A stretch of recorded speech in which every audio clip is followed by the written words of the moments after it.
Ashley with Amare. Hey, so we're going to talk about something today. I'm just getting my notes here because I wrote notes and I never write notes for my videos. But I need to talk to you guys about recovery houses. So first of all, let's set the stage. You're going to Miami, you're going to DR, you're going somewhere that is not where you live to go get your surgery done. So you book a recovery house. First of all, we need to set the expectation of why you're booking a recovery house, because you want someone to take care of you after surgery, especially if you're doing something intense like a mommy makeover, BBL lipo, anything like that. We want to have somebody there for us, right? Let's say you don't have anybody to go with you to your surgery and take care of you. Okay, so we're booking a recovery house. All right. You guys expect them to be like the surgery centers, and you expect way too much. And this is where you either get great reviews on a recovery house or terrible reviews on a recovery house. And it's always that you guys are so upset, like so upset because they don't do the things that they say they're going to do. Now, let's first of all talk about why you want a recovery house. So you want someone to take care of you, to make sure you have food, transport to and from the airport, as well as surgery and follow-ups and things like that. Someone to make sure that, you know, you're not falling over when you have to get up to pee in the middle of the night. A place that's going to be comfortable for you, that's not just a hotel where you don't have to fend for yourself. You just want support, right? So that's what you should be expecting. You should not be expecting, and now I know a lot of places do have like nurses that are there, which is great. That can make sure your incisions are clean, help you with your drain, you know, do all those things. Some places do offer post-op massage, but a lot of it is incisional drainage or squeeze massage or like the really rough rubbing and all that stuff. It's not really always true manual lymphatic drainage. A lot of times it's the other Miami post-op massage stuff, which is not what you need.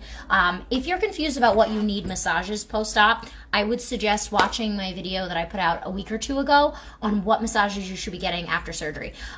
Because there are a lot of misconceptions out there with this post-op massage thing. Even lymphatic drainage or drainage massage or incisional drainage or squeeze massage, the only thing you should be getting done, massage-wise, post-op, is hands-on, gentle, true, manual lymphatic drainage, which looks like this.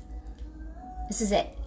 It's a super gentle, light pumping motion done to the skin. It's extremely light and gentle. And we're not pushing anything on the body. We're not doing pressure. We're not using oils, lotions, mediums, wooden rollers, suction cups, cavitation, any of that, cutting open incisions, blood coming out of you, fluid spurting out of you. No, none of that. No.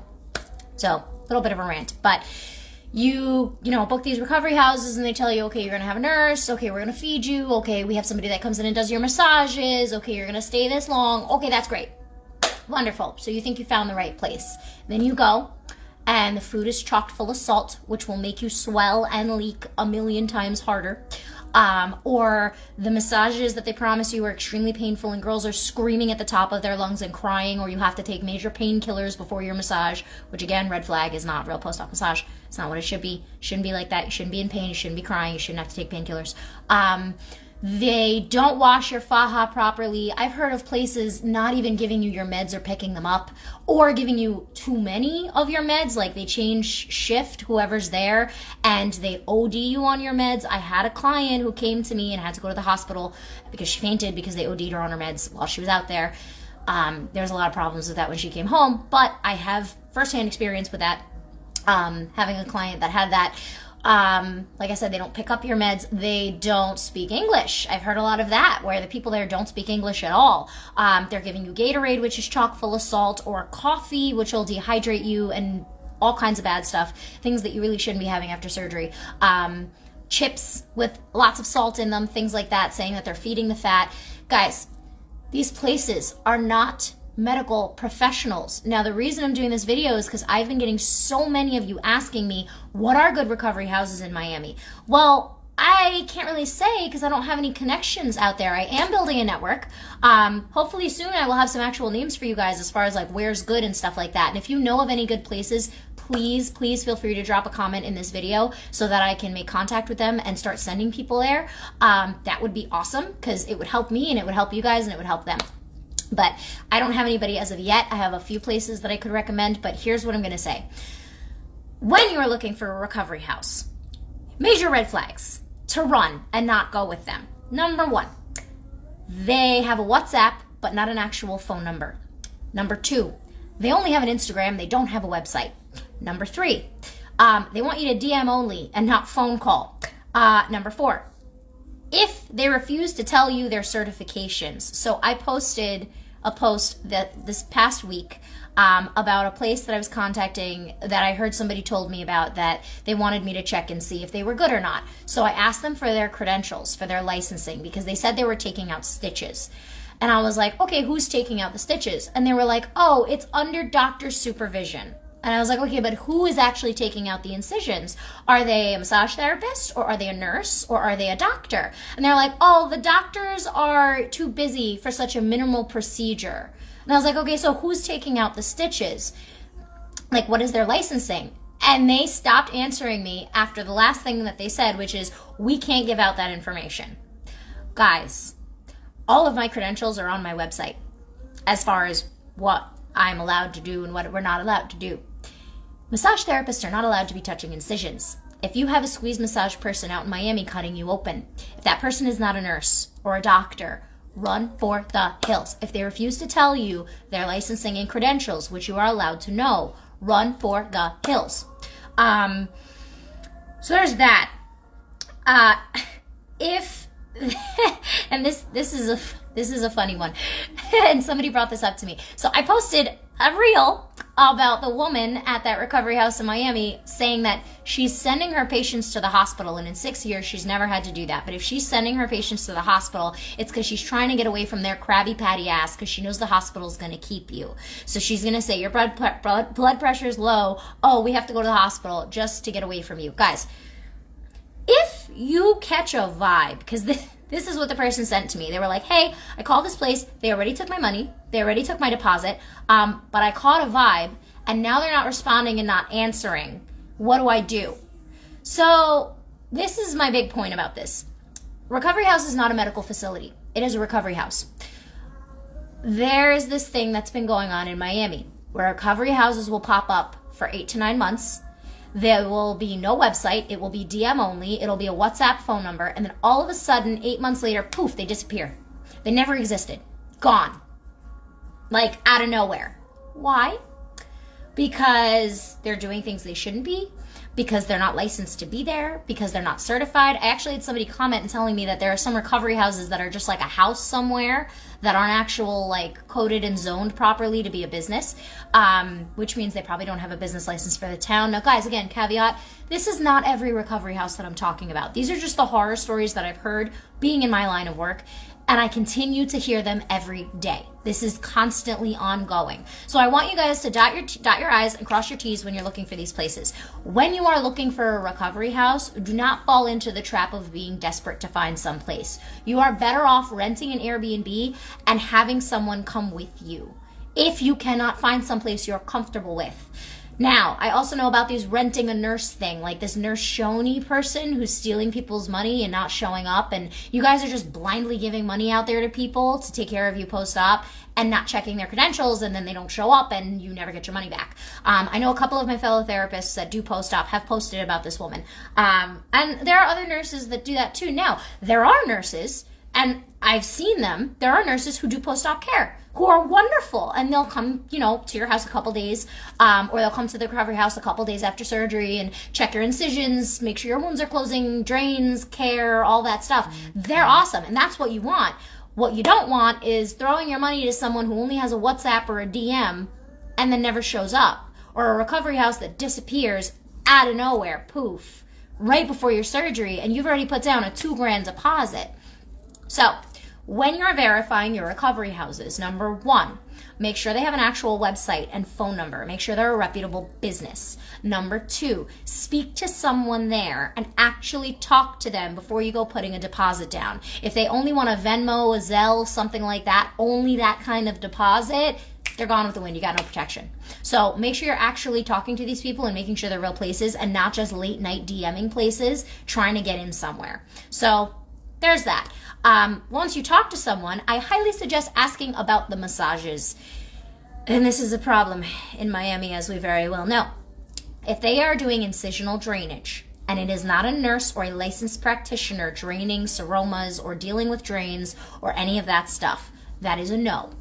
If it is a massage therapist doing really, really, like, if they're telling you need to take antibiotics, narcotics, or painkillers or something, before the massage, you might want to steer a little clear of that and get your massages outsourced from your recovery house, not in the recovery house, but somewhere else. If it sounds painful, no. If they're doing squeeze massage, incisional drainage, and if they say, yeah, we're not going to cut you open, but we're still going to squeeze fluid out of you. Guys, when you guys have incisions that are open, because I deal with people 48 hours post-op, when you have an incision that's open, it's covered by a gauze or a Band-Aid. We're not taking that off. That's going to stay there. And while I'm doing this extremely gentle, extremely slow lymphatic massage, pumping motion to your body, I am going to make sure that we're not going near your incisions. We're not touching your incisions. We're not pushing fluid towards your incisions. We're not pushing fluid out of your incisions. We're not going near your drains. We're not going near your incisions. Unless you are healed and sealed and we're working over that area like a tummy tuck a month and a half out, where I can work around and maybe over the scar, that's completely different than working over an incision. And if you do have incisions, you are fully clothed. When you guys come into my office, I tell you, take off your garment, take everything off, put your clothes back on. Put your shorts or your tank top or your dress or whatever it is back on. You guys stay fully covered. Nothing is getting anything like that. You're wearing a bra, you're wearing underwear, you're wearing a tank top, you're wearing something. You're not just out here in the world with no clothes on and I'm squeezing fluid out of you. That's not how that works. That is not okay. So make sure that you're checking on your massage situation. And I do have places to recommend in Miami for massage, but we have to do a virtual first so I know where you are, and we're going to look up places that are close to you, and I'm going to call them and vet them first to make sure that they're what we need as far as post-op, and then we go from there and you schedule it and figure it out, because it's going to go by availability, it's going to go by distance, things like that. So it's not as easy for me to just say, oh, okay, here are 5 places I know in Miami that do Vodder style hands-on manual lymphatic drainage post-op massage where they're not squeezing you or doing any of the things they're not supposed to be doing that's going to give you fibrosis. I can't just give you that because I don't know your situation. I don't know where you are. I don't know where you're going to be. I don't know how many massages you need. I can't just refer like that without knowing the situation. So if you need someplace in Miami to get your massages and you already have a very good recovery house, set up a virtual with me. Call the office, 732-841-0142. No matter where you are, even if you're not in Miami and need a referral for a massage therapist, it's going to depend on what you have going on that we're going to help find you someone and get you set up on a plan with them. Because they're not going to be a post-op certified specialist knowing what to do with you. They're just going to be doing your massages. So we're going to have to figure out how many you need based on what you have going on, how frequently, all that stuff. So no matter what state you're in, regardless of what it is, you're going to have to set up a virtual before I can go ahead and recommend anyone because I don't know what's going on. So anyway, if you're in Miami, you're at a recovery house, you need a person, set up a virtual with me. If you are going to be staying at a recovery house and you want to make sure that all of your I's are dotted and your T's are crossed, set up a virtual and we'll look into it and we'll talk about it and make sure you're okay. I had someone on a virtual with me. She did it 2 weeks before she started calling recovery houses. She'd picked a place before she met me, put down a deposit. We checked it. It was okay. I let her know about the things that she needs to be looking out for and how to take care of herself out there and what to tell the recovery house that she needs while she's out there. And she messaged me at her second virtual and told me that her recovery house doesn't exist anymore. So start the search all over again. But it happens, and this is why we do the virtuals, is because just giving you a list isn't going to really do anything. So again, with the recovery houses, make sure you guys know what you're doing. Now, I know some recovery houses that have like the BBL mattress, the BBL pillow, all those things, or the BBL chair, all those things. And actually, they've told like the people after they've tested them, they're like, yeah, it doesn't work, or yeah, it's uncomfortable. Like they're very honest about it. Then there are some recovery houses that aren't honest about it.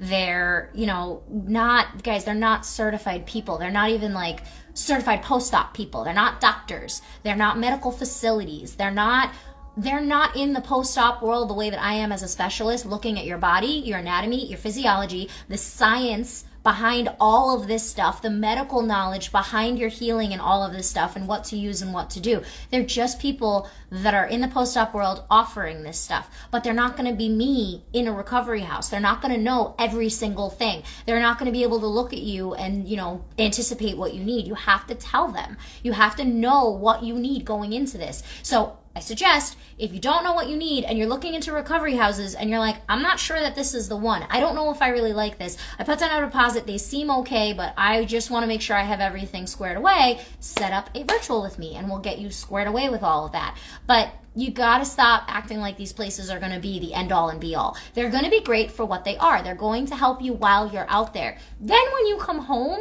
you're still going to have to find another therapist to take care of you when you're home. You're still going to have to get a protocol for post-op for taking care of yourself. So even if you find me after you've already stayed in a recovery house, we can still continue everything and set up a virtual and make sure everything's going the way it should. And again, I know a lot of people that are very unhappy with their recovery houses because you guys expect so much because they're a recovery house. But that doesn't mean that they're so on top of it with the medical knowledge. That doesn't mean that they're so on top of it with everything that you have going on specifically for your surgery. So just be very careful. Again, talk to them. Verify them. Make sure they don't seem too sketch. Don't just settle for a DM. Do not just settle for an Instagram message. Do not just settle for a WhatsApp number. Guys, they are in Miami, the United States. They should have a phone number. Not just a WhatsApp. They may have their reasons for having WhatsApp, and that's fine. But talk to them. Actually talk to them. Like, talk about your concerns. Address your concerns. And these places are not cheap, guys. It's like $1,000 a night sometimes, depending on where you're staying. But you want to make sure they're washing your faja properly. You want to make sure that they're getting your meds. You want to make sure that they're not just going to, horror story like I've heard, another one, pick you up in the morning at your recovery house, drop you off at your surgery center, and have you wait there at like 6 in the morning until the place opens. And there's nowhere for you to sit. And you're sitting on the side of the curb and you just had a BBL and they just leave you there. Yes, that is a true story. So you want to make sure that these are like actual caring and compassionate people, not like the lady that I posted about talking about how you're Krabby Patty after surgery and she's sick of you, so she sends you to the hospital. I was lucky enough to find that video on YouTube. It's a very public video. But these are things that I hear all the time. So it's about the level of care, the quality, and I mean, if you do enough research, you'll find enough bad videos about recovery houses. There was a girl once who, the recovery house, like, there was a leak in the ceiling and they never fixed it, and like the whole ceiling was falling apart in her room, and they said they had a pool, and in the backyard there was nothing there, like all these kinds of scams. And again, they disappear and they reappear. The one that I do know that I have most clients stay at is Bellissima Recovery House in Miami. I've heard that they're wonderful. I have a couple other ones that I've heard that they're pretty wonderful too, but I haven't verified. So just hearing things, again, I hear a lot. So if you want me to look into your recovery house and verify it and check it, but also teach you what you need to be doing in the recovery house as far as what you need to be using when, how you need to be using it, supply-wise, like, you know, all of that stuff, what you should be eating, what you shouldn't be eating, all of the like extra things that you're still going to need to do when you come home, even when you're out there. So that's why we do the virtuals and we set up a recovery plan so that when you're in the recovery house, you can tell them, hey, I need this, I need that. So guys, that's it for today. Thank you very much. I hope to see you all again very soon. Bye.